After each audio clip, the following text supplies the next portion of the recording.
अस्सलाम वालेकुम जी बच्चों। आज हम जो है आपका 6th चैप्टर शुरू कर रहे हैं, introduction to Pakistan economy. Pakistani बच्चों, ये पूरा का पूरा चैप्टर जो है ये आपकी न्यूमेरिकल प्रेजेंटेशन है, overall situation, economic situation of Pakistan. और ये बच्चों जो मेरे पास जो बुक है इसमें 2017 से 18 का जो इकोनॉमिक सर्वे रिपोर्ट है उसको फॉलो कर कर ये सारे फैक्ट्स एंड फिगर्स को मैंने नोट किया है। आप सबके पास ये वैल्यूज़ डिफरेंट हो सकती हैं, जिसके पास लेटेस्ट बुक होगी उसके पास ज़्यादा लेटेस्ट वैल्यूज़ होंगी। अगरचे ये वैल्यूज़ हैं तो डिफरेंट है, लेकिन जो ट्रेंड्स हैं ओवरऑल या जो इन तमाम डिपार्टमेंट्स की जो रिलेटिव इम्पोर्टेंस है उसमें कोई ख़ास फ़र्क नहीं है। और इन डिपार्टमेंट्स की रिलेटिव इम्पोर्टेंस को समझने में आपको मदद मिलेगी। साथ साथ ही जो इसमें इम्पॉर्टेंट वैल्यूज़ हैं जो आपको ज़रूर याद होनी चाहिए वो मैं आपको बताती चली जाऊँगी। आपकी इकॉनमी को इन जो है 6 हिस्सों में हमने डिवाइड कर दिया है। Agriculture, industry, trade, stock exchange, education और हेल्थ और बाकी तमाम जो डिपार्टमेंट्स हैं वो इसी के अंदर आ जाते हैं। सबसे पहले बच्चों हम आपकी इकॉनमी की ओवरऑल सिचुएशन को देखेंगे।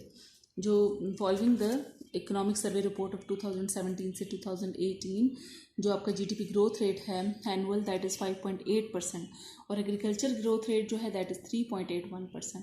इंडस्ट्रियल ग्रोथ रेट 5.8%, सर्विसेज का जो ग्रोथ रेट है 6.43 और प्रोडक्ट ग्रोथ रेट इज़ 4.84%। इसमें बच्चों अब ये जो स्टार जिसको मैंने किया है ये बहुत ही इंपॉर्टेंट न्यूमेरिकल एक वैल्यू है, ये ज़रूर आपको मेमोराइज होनी चाहिए।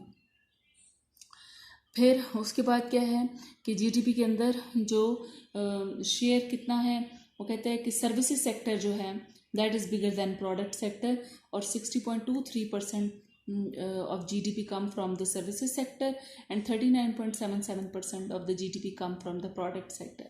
उसके बाद टोटल पॉपुलेशन पाकिस्तान की कितनी है, दिस इज़ 207.77 मिलियन। ठीक है, this is another important figure which you should memorise. और पॉपुलेशन का जो ग्रोथ रेट है दैट इज़ 2.4%। उसके बाद पाकिस्तान की जो per year per annum income है, पर कैपिटा इनकम है दैट इज़ $1641, जो कि अमीर ममालिक के मुकाबले में बहुत ही कम है। जितने भी अमीर ममालिक हैं वो उनकी जो है एटलीस्ट 6 डिजिट वैल्यूज़ होती हैं।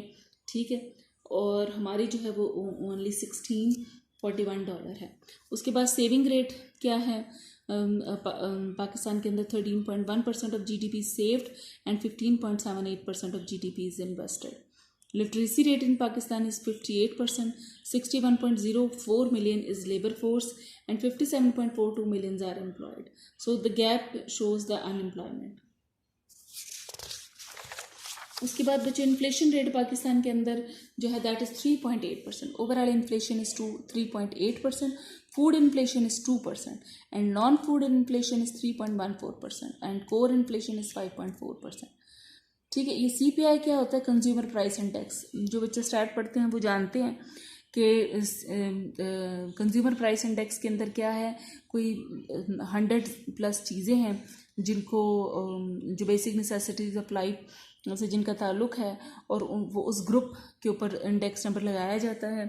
और consumer price index that is 3.8%। फिर फॉरेन रेमिटेंसेस पाकिस्तान की 14.6 बिलियन है और फॉरेन रिजर्व जो हैं वो 24.03 बिलियंस है।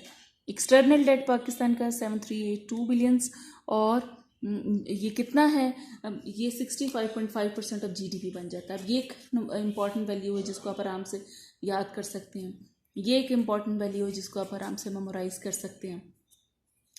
फिर वो कहते हैं 1650 billions are allocated for public development programmes, जिसमें से 850 billions to provinces and 800 billions to the federal. ठीक है बच्चों, ये सारी वैल्यूज़ आपके लिए याद करना ज़रा मुश्किल बात है, लेकिन इसमें से जिन पर मैंने स्टार अपने लगाया है कम से कम वो आपको ज़रूर याद होनी चाहिए। ठीक है, फिर हम आ जाते हैं एग्रीकल्चर की तरफ। पाकिस्तान का सबसे जो इम्पोर्टेंट डिपार्टमेंट है दैट इज़ एग्रीकल्चर। ये क्यों इतना इम्पोर्टेंट है? इसलिए इतना इम्पोर्टेंट है क्योंकि आपके बाकी जो है वो डिपार्टमेंट उतने इम्पॉर्टेंट नहीं है, ठीक है, वो रिलेटिवली उनमें कोई ग्रोथ नहीं हुई, इसलिए ये इतना अहम है। जैसे जो पाकिस्तान के अंदर जो है उसका देखिए जीडीपी के अंदर एग्रीकल्चर का शेयर 18.86% है, लेकिन अमेरिका के अंदर एग्रीकल्चर का जो जीडीपी में शेयर है वो हार्डली 2% है। लेकिन अमेरिका की जो पर एकड़ यील्ड है वो हमारे से मतलब 50 गुना ज़्यादा है। मतलब उनके एग्रीकल्चर का साइज़ इतना बड़ा है, फिर भी उनका जीडीपी के अंदर शेयर बहुत कम है। लेकिन हमारी जो है वो हम अपनी 18.86% शेयर के बावजूद हम अपनी तमाम ज़रूरियात में खुद कफ़ील नहीं हो सके अभी तक, ठीक है। फिर आपका बच्चों 42.3% लेबर जो है वो एग्रीकल्चर में इन्वॉल्व है। ये सिर्फ वो लोग नहीं है इसमें जो फार्मिंग करते हैं, बल्कि वो तमाम लोग भी शामिल हैं जो इसकी मार्केटिंग में इन्वॉल्व होते हैं। फिर अब ये दो फर्स्ट जो वैल्यूज़ है ये इंपॉर्टेंट वैल्यूज़ हैं और इनको याद होना चाहिए आपको। फिर जो ग्रोथ रेट है एग्रीकल्चर का दैट इज़ 3.81%, और इसकी जो इंपॉर्टेंट प्रोडक्शन है वो वाइट राइस, मेज़, ग्राम और बार्ले और पल्सेस और वेजिटेबल्स हैं। और फॉरेन एक्सचेंज भी ये कमा कर देता है आपको एग्रीकल्चर। कैसे फॉरेन एक्सचेंज कमाता है? ये राइस, कॉटन, वूल और लेदर को एक्सपोर्ट करता है। उसके बाद बच्चों इसके अलाइड सेक्टर्स भी हैं। अलाइड सेक्टर्स कौन से कि जो इसके वजाते खुद तो एग्रीकल्चर में नहीं है, लेकिन उसके साथ एग्रीकल्चर के साथ साथ ये शोबे भी काम कर रहे होते हैं, जिसमें मटन, बीफ, पोल्ट्री और फिशरीज आ जाते हैं, ठीक है। आमतौर पर आप देखते हैं किसानों ने ही जो है वो बनाए हुए होते हैं, फार्म हाउसेस बनाए हुए होते हैं, चाहे वो शीप्स के हों या गोट्स के हों या वो बफलोज के हों।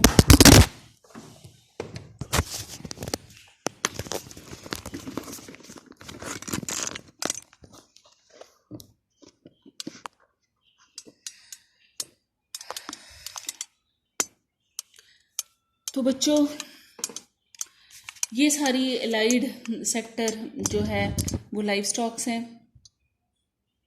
उसके बाद इसकी प्रॉब्लम्स क्या हैं? लो एकड़ पर एकड़ यील्ड है, वाटर लॉगिंग के अंदर सीमथोर को कहते हैं, सैलिनिटी और वाटर लॉगिंग, फिर वाटर शॉर्टेज है, लैक ऑफ कैपिटल है, और क्रॉप